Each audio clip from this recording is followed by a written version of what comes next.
Assalamu alaikum. Peace be unto you. This is Latifa A. Hameen of Making Positive Choices. I am live on AM 360, the number one Islamic radio station in the nation, where your intellect is respected and your voice is protected. And we are live on Facebook, LinkedIn, and other places. So, Bismillah ar-Rahman ar-Rahim. I bear witness that there is no God but one God, Allah subhanahu wa ta'ala. And I bear witness that Muhammad sallallahu alayhi wa sallam is his messenger and his last prophet. Alhamdulillah, alhamdulillah, alhamdulillah, which means all praises are due to God, all praises are due to God, all praises due to God. Thank you for joining us this afternoon. I'm so excited to present my program. I do this program every second Sunday on AM 360. Again, the number one Islamic radio station in the nation, where your intellect is respected and your voice is protected. We are live on AM 360 and also am360.org. If you want to get online, we're on there as well. So I do this program again every second Sunday from 12 noon to 1 o'clock p.m. Eastern Standard Time. No, I'm sorry. 1 o'clock p.m. to 2 o'clock Eastern Standard Time. 12 o'clock to 1 o'clock Central Standard Time. So I just want to get that straight. Thank you. All right, today we're going to talk about how to build a relationship based on interdependence. And I know you may say, what is interdependence? But we'll get to that in just a few minutes here. But first, I wanted to say, just talking about relationships in general, most of us value our connections with our partner, especially if we have a romantic relationship. We are wired for connection, and it allows us to create the bonds and the intimacy with our partner. The success of a long-term relationship depends heavily on the quality of our emotional connection with each other. So when we think about an ideal relationship, we often think of a wonderful, close, long life relationship with the most important person in our lives. How do we build that relationship? That cozy, that safe, that long-term bond with someone we know has our back for the long haul. A relationship that gives us the freedom to be ourselves, that supports our growth and allows us to have flexibility with each other. One of the key elements in understanding is understanding the difference between interdependence and codependence. So, what is interdependence? It suggests that partners recognize and value the importance of the emotional bond they share while maintaining a solid sense of their self within the relationship dynamics. An interdependent person recognizes the value of vulnerability. And we're going to talk a little bit about vulnerability as well today. So we're going to hold that thought. So being able to turn to your partner in a meaningful way that creates that emotional intimacy. They value a sense of self that allows them and their partners to be themselves without any need to compromise who they are or their value system. And when we say value systems, it's the things that you value. And even while you're valuing those things, you should have a partner that has similar values as yourself. So being in an interdependent relationship, it can be very healthy and very meaningful. So being dependent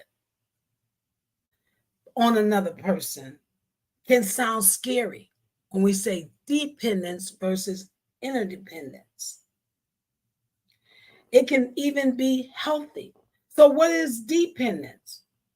See, when we were growing up, we're often taught, we taught about an overhaul value of independence to be somewhat self-contained. So we don't want to be dependent on another person, but then when we independent, that means that we're taught it's overexerted. And we place a high value on not needing anyone or any emotional support. I got this. I can do this myself. I'm independent.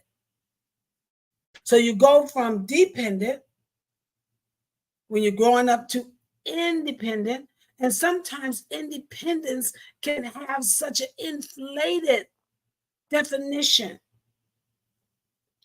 As valuable as having a sense of independence is, taking it to an extreme can get in the way of being able to connect emotionally with others in a very meaningful way. Emotional independent, or excuse me, emotional intimacy with your mate can be difficult to achieve. It can even be scary or not seen as valuable in a relationship for those who have an extraordinary sense of independence. I just want to be independent. So you'll have that, and you can take that to an extreme, which you will miss out on a lot of the emotional connections because you feel like, oh, I don't need anybody. I don't need anybody but myself. I can take care of myself. I can do this myself. And so that takes you to another extreme. You know, anything in extreme is not good. So interdependence is not codependence. Again, interdependence is not codependent. It's not the same thing as being codependent. A codependent person tends to rely heavily on others for their sense of self and well-being. So if I'm codependent, that means I am dependent on that other person to make me who I am. I don't make a move without that person because I'm depending on that person for my well-being. There's no ability for that person to distinguish whether they end where they end and their partner begin, because they're so far up in there with their partner that they don't know that. They're waiting for them to make the next move. They're enmeshed within that person. There is a sense of responsibility to another person to meet their needs or their partner to meet all their needs in a relationship. For them to even feel like they're worthy. They're waiting for that person to tell them you're okay, to validate you, to tell you that you are somebody. That's that codependency. So traits of a codependent relationship include things like poor boundaries, poor or no boundaries. You people please behaviors, unhealthy, ineffective communication, manipulation, difficulty with emotional intimacy, controlling behaviors, blaming each other, low self-esteem on one or both of the partner's part. No personal interest outside of that relationship. Your relationship is your whole being. You have no you outside of the you with your partner. Codependent relationships, they're unhealthy and do not allow the partner room to be themselves, to grow, and not even have any autonomy. These unhealthy relationships involve one or both partners relying heavily on the other and the relationship for their sense of self, their sense of feeling worthy, and overall emotional well-being. There are often feelings of guilt and shame for one or both partners when the relationship is not going well. So, there's no sense of who I am without this person. I can't think on my own. I'm waiting for them to talk to me, to give my thoughts, tell me what I think, tell me who I am. What is your well being? So that's codependence. It involves someone who has lost their core sense of self. They've lost their self identity so that their thinking and behavior evolves or revolves around someone or something external. Included, it may be maybe they go into a substance abuse, alcoholism, sex, gambling. Those are things external. So they're relying on things to make them feel whole. So let's look at why interdependence is healthy for a relationship. Interdependence involves a balance of self and others within the relationship, recognizing that two people are working together, that partnership, to present and meet each other's physical and emotional needs in an appropriate and meaningful way. They're not demanding of each other, and they do not look for their partners to feel worthy or worthiness. Interdependence gives partners space to maintain a sense of self, room to move, room to grow, move toward each other in times of need, and the freedom to make these decisions without fear of what will happen in the relationship. So, what are some of the characters of an independent relationship? You have healthy boundaries, active listening, time for personal interest, clear communication, taking personal responsibilities for your own behaviors, creating safety for each other to be vulnerable. And the word vulnerable again, we're going to talk about it. Engaging and responding to each other, healthy self-esteem, being open and approachable to each other. When partners feel cherished and valued, the relationship becomes a safe haven for them and a place where they can be interdependent. You're dependent, but you're interdependent. There's an intertwine on each other. You depend on each other, but you're not dependent. They understand that they are not alone in a relationship. You understand that that person is there for you.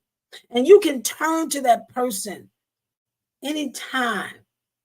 And you can feel safe with each other when you're feeling like you need in times of need, and feel secure that your partner will be present for you. So, how do we build these interdependent relationships? The key to building an independent relationship is to be mindful of who you are from the beginning. Okay? From the beginning of the relationship, you're mindful. This is who I am. This is what I want. This is how I feel. Many times, people are looking for or entering into relationships to avoid being alone. I just want to be with somebody. I'll just take anybody. I just want to be with somebody. I don't want to be by myself. Wrong. Because when you always say close your eyes, when you close your eyes and jump into a relationship, then you're heading for disaster. You don't have any personal reflections of who you are, what you value, and what is your goal in your relationship? What do you hope to have with this individual? So you have to take time for these kind of personal reflections, what allows you to enter a new relationship and an awareness of self that is critical for the establishment of a relationship based on interdependence, based on interdependence, not dependency. Excuse me for a minute. I was trying to get back on, okay? So there's important things to maintain a sense of self in your intimate relationship. These are some of the things that can help you maintain a sense of self. Knowing what you like and what matters to you. What do you value in a relationship? Not being afraid to ask for what you want. Spend time with your family and your friends. Pursue your goals. Be mindful of what you value and what brought you to that. Make time for things that interest you, your hobbies. Don't be afraid to say no. It's okay to say no. It's okay. It's not like, oh, I can't say no. It's okay. Don't keep yourself small or hidden to please others. I don't want to do this because I don't want to make any noise or I don't want to ruffle anybody's feathers. Don't down yourself because you want to please others.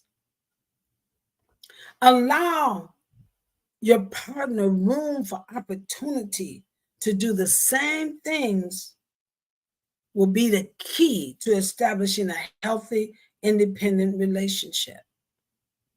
Starting your relationship in this way can allow for the development of a safe space for each other and learn how to turn toward each other intimately without fear of losing yourself or being controlled or manipulated. You don't want to be controlled or manipulated. You want to be able to be yourself and have a healthy relationship where you can talk and you can go towards your mate and in a loving way, in a secure way, when you feel good about your relationship. So relationships based on interdependency do not allow people, don't leave you feeling guilty or scared of the partner or the relationship, but it leaves you feeling safe with your partner. And that's a good feeling. Take time to reflect on who you are and what you want in your most important relationships.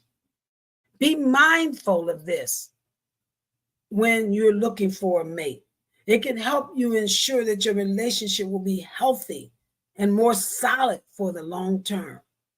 If you are in a relationship or marriage already, it's never too late to examine your and your partner's value to ensure that you remain aligned.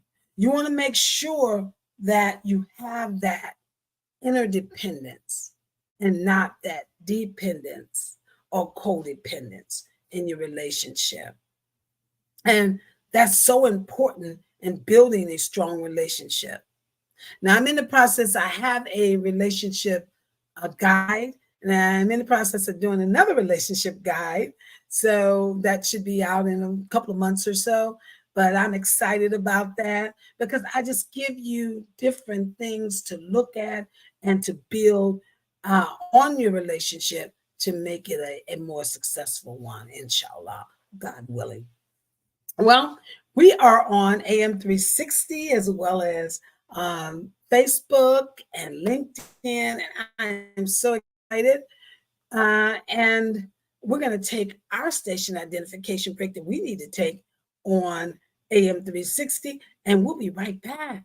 God willing, we're going to talk about vulnerabilities. Don't touch that dial. We'll be right back. Peace be upon you. God's love be upon you. God's compassion be upon you. The one soul of humanity. May we let it be in thought and in action. On behalf of CWSC Intelligentsia, the number one sonic radio station in the nation, where your intellect is respected and your voice protected, American Muslim 360, the Speakers Bureau, the Model Community National Resource Directory, the Volunteer Human Resource Network, Scholarship, the Learning Lab, Ambassadors, National Leadership Advisory Council, Internship, Leadership Development Council, the Think Tank, Strategic Family Institute, the bookstore. May we share completely humanity in spirit and in form, from thought to action. God's peace, God's love, God's compassion. Assalamu alaikum.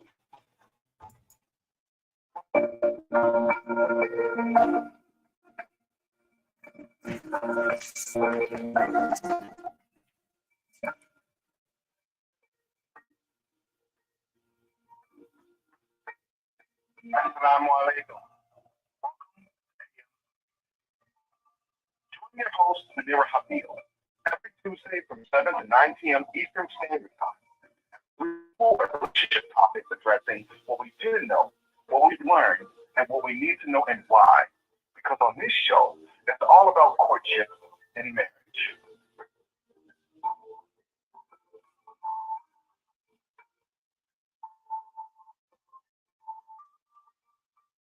And we're back to making positive choices. I am your host this afternoon, Latifa A. Hamid. I'm so happy to be here. Thank you all for joining in for this discussion. We just finished talking about interdependence and how interdependence is built on having a healthy relationship versus codependence or dependency. All right, so now, which I said earlier, we're going to talk a little bit about vulnerability. And I know, when we think about vulnerability, a lot of people say, oh, I don't want to talk about vulnerability. That's a weakness. Believe it or not, vulnerability is strength. When you have vulnerability, you're strong because you are courageous in making that step to being more emotionally connected. And if you don't have vulnerability in your relationship, you're not getting the full capacity of your relationship. You can't truly love until you are vulnerable. When you always holding back, I'm not going to do this, I'm not going to do that, you'll never know what it is to fully love someone unless you're able to be vulnerable. So, what is vulnerability? And I read things from Dr. Brene Brown, and she talks a lot about vulnerability. So, according to her, vulnerability is uncertainty, risk, and emotional exposure. Why are we afraid of vulnerability? We are afraid that someone will find out who we really are deep within ourselves. They will reject us when they find out who we are. So we're afraid of that. We try so hard to appear perfect, always to stay strong, intelligent, in order to connect with others. But that is often a pretense, and it always, most of the time, has an opposite effect. When we try to hold things in and hold how we actually are, it has effect on us. When we hold things in and your stomach start churning and you start getting knots in your stomach, as I say, then those things will start to harm your body. High blood pressure, migraines, we feel that, we don't feel a sense of who we really are. So we're holding stuff in. So and just think about it. Sometimes when we run across people that we feel that are fake, we just like, there's something about that person that I'm not feeling. That person doesn't seem authentic to me. So we like all authenticity. We like that. We like people that are themselves, and they can just tell you they're open, they're vulnerable. And it gives us permission to do the same, to be ourselves. And I'm going to put one of my friends on blast here. One of my sister friends, she's so vulnerable and she's so open. And I just love that about her. She'll tell you, this is who I am. What you see is what you get. And you know who I'm talking about, sister. I'm not going to mention your name. So, research shows that the quality that makes a relationship last is its degree of affection, and true affection implies what? Vulnerability. So every day in our lives, we encounter vulnerability. So our innermost that is within us is what we're scared of someone finding out about. And according to Dr. Brene Brown, she says there's 4 steps to allowing yourself to be vulnerable with your spouse. Number 1, she says, visualize yourself in an honest and open communication relationship and work toward allowing yourself to be more open and vulnerable. When we're vulnerable, we bare our souls. We open ourselves up. And that's that feeling of nakedness. We always want to cover up. So that's removing all the cover. Being naked, being who you are, being raw, as we say. Number 2, challenge your beliefs and your self-defeating thoughts about accepting nurturing and support from your spouse. Challenge that. Number 3, remind yourself daily that it's healthy to accept help from others. And it's a sign of strength, not of weaknesses. Don't let your fear of rejection or your past hurts stop you from achieving love and intimacy that you deserve. You got to practice vulnerability in small steps because you got to have courage to be vulnerable. And she says, number 4 is create a more trusting relationship with your spouse by giving yourself permission to be vulnerable and take risks. One where you're comfortable. Start out. Share your dreams and be your authentic self. Vulnerability is not weakness. It is the most accurate way to measure courage. You gotta see if you have the courage to be vulnerable. There's benefits to being open and honest. To love is to be vulnerable. You open up yourself. You're taking a chance to give someone your heart and say, I love you. This can hurt so bad, but you take a chance. You're willing to take a chance and to be vulnerable on that love. When we lose our capacity for vulnerability, joy becomes foreboding. It's scary to let ourselves feel it. You gotta open up. Sometimes you gotta do it little by little.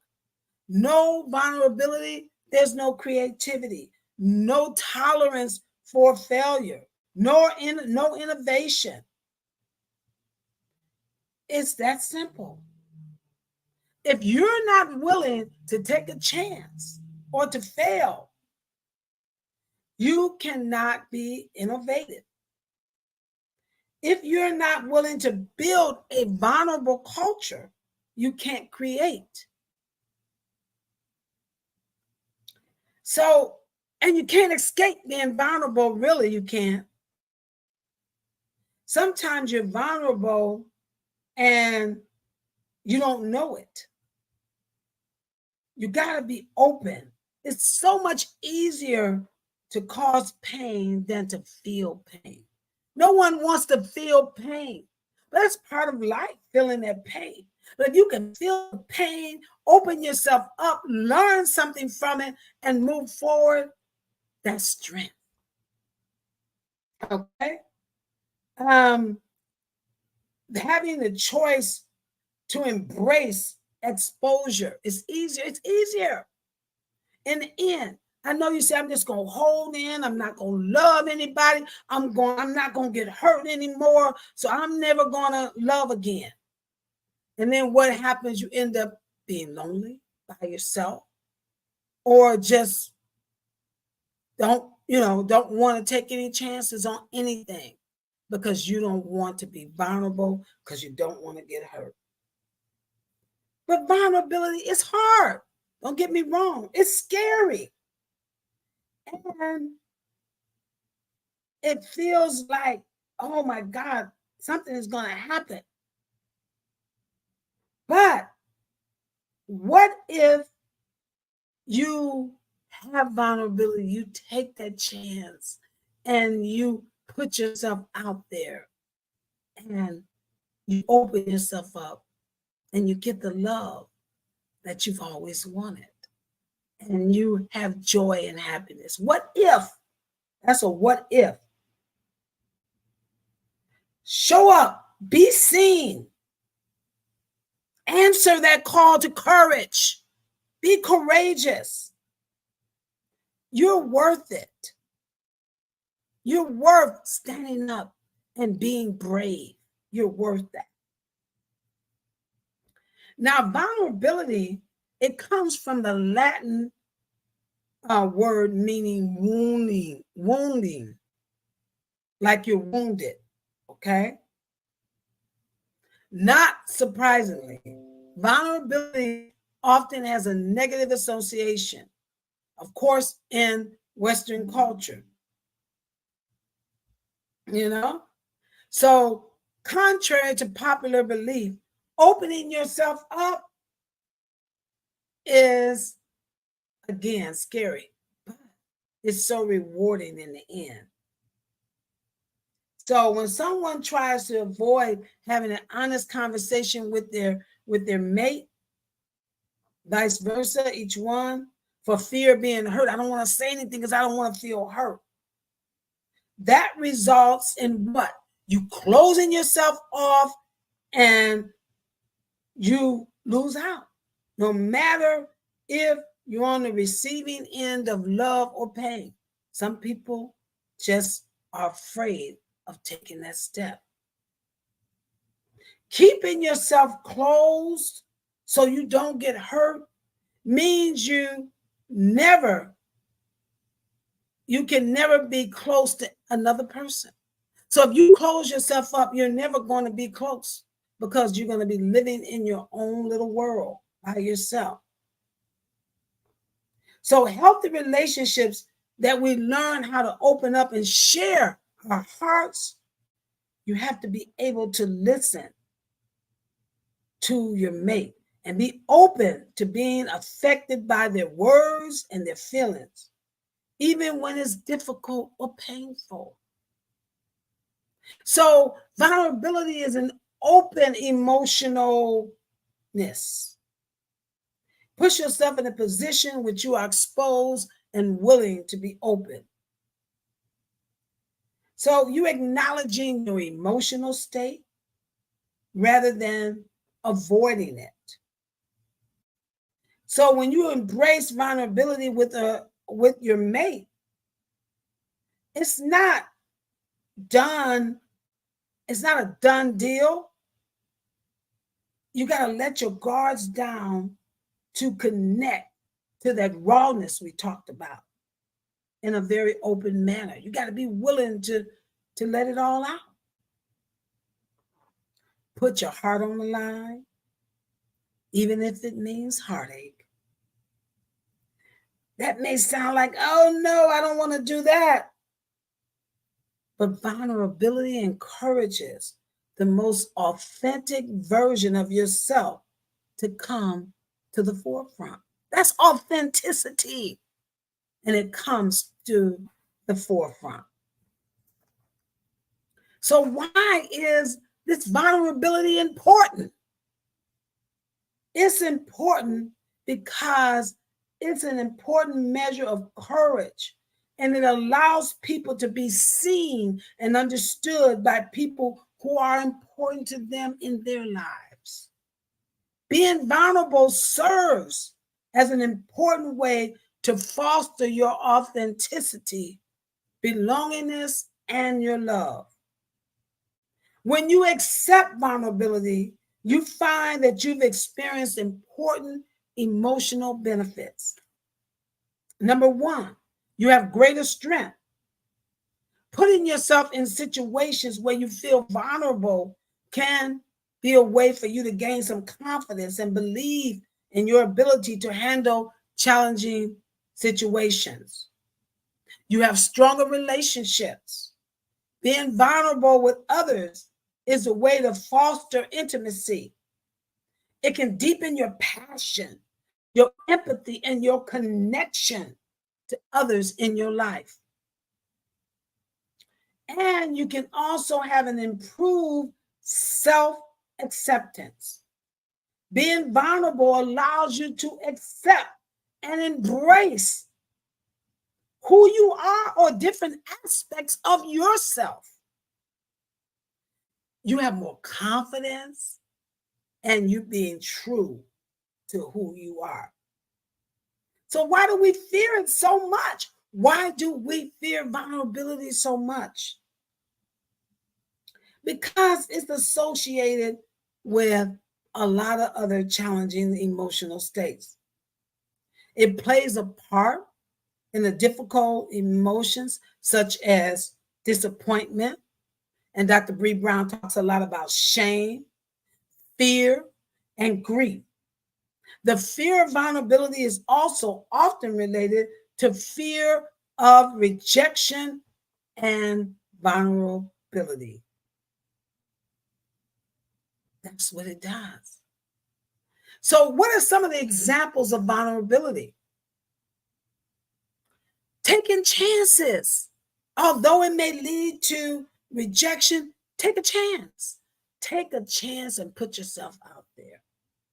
Talking about mistakes that you have made. That's vulnerability. I made a mistake. I'm not perfect.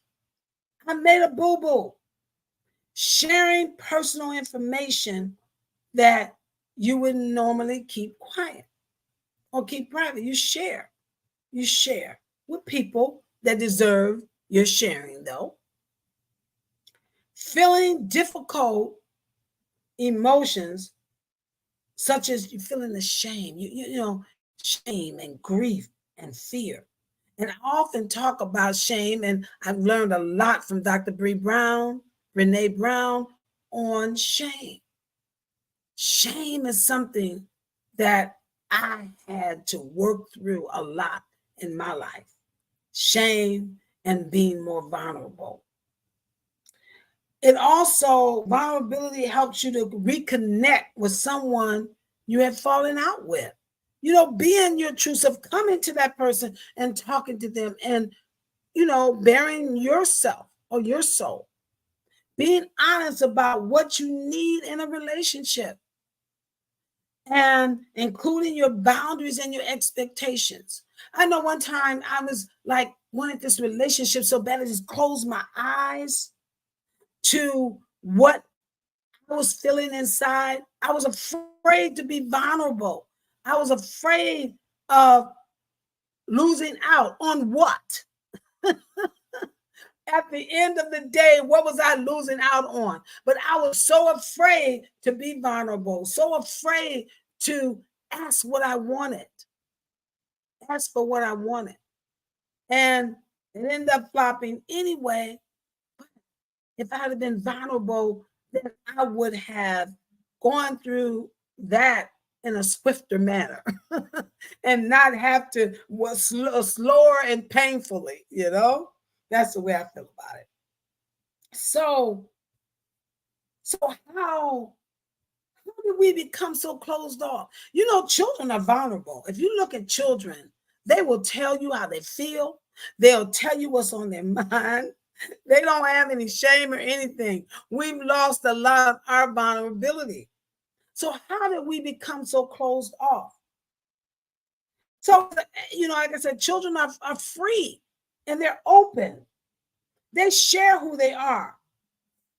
As you grow and mature, you have learned that the world can be very painful place. You learn that not everyone is on your side. Not all situations are going to go your way. Then over time, you also learn to protect yourself, to pull yourself in. I'm not going to allow myself to be open. This might mean that you build walls around your heart. And you've convinced yourself that you never really love the person who hurt you. And you practice the art of denial. So you don't want to deny. You're trying to deny that it didn't happen. And you're trying to close yourself off and be strong. And I'm not going to let this come. I'm not going to let this come in me. And you hurting inside. If you allow yourself to feel the hurt and feel the pain, then you can get through it. But if you hold it in and deny that it exists, then what will happen is you will close yourself off. Even worse, you probably began to believe the negative thoughts and feelings about yourself. So you go within and you say, well, I'm not worthy of love anyway. I didn't think this person would be the person for me. And, and all of this stuff. So all these negative thoughts are in your mind. So you internalize that, and that's where that shame starts. As you search for the hurt, you begin to believe that you were responsible for that pain. You were responsible. So you have all of this negativity within yourself, like I'm responsible for all of these things that happened to me. So vulnerability is a state of emotional exposure that comes from a certain degree of uncertainty. It involves your willingness to accept the emotional risk that comes from being open and willing to love and to be loved. It's a very common fear, vulnerability. Once you understand this central emotional challenge, you can learn how to be vulnerable. And then you can say, this is rewarding. And you can learn how rewarding it can be. Sometimes you have to take baby steps with things. Sometimes you just can't jump and run into something. Sometimes you have to take it step by step by step. And if you do that, then you can reach the heights that you want to reach with being vulnerable, because you're never going to have true love until you're able to be vulnerable with your mate. So I hope that I have given you something today that you can take with you. And as I get more information, I always like to share what I have learned, because all of the things that I talk about, I've been through them, going through them, and so I can speak from experience. And I'm so thankful for the experiences because it helps me to be a better person. And again, I have another book coming out. It's called Heart Connections. And it's a relationship guide. And it's a little bit more on different things. So I have the other one, When Hearts Connect, a relationship guide. Then I have now Heart Connections, a relationship guide. So it's kind of some of the similar things, but it's just more information. So as I get the information, I like to share it. and give it back. So thank you all so much for joining me this afternoon. It has truly been my pleasure. So I'm here every second Sunday from 1 to 2 Eastern Standard Time, 12 to 1 Central Standard Time, and 10 to 11 Pacific Standard Time. So thank you all so much for joining me. God bless you all. And I pray you have a most pleasant rest of your day and a productive week. God bless. Thank you. Assalamu alaikum. Peace be unto you.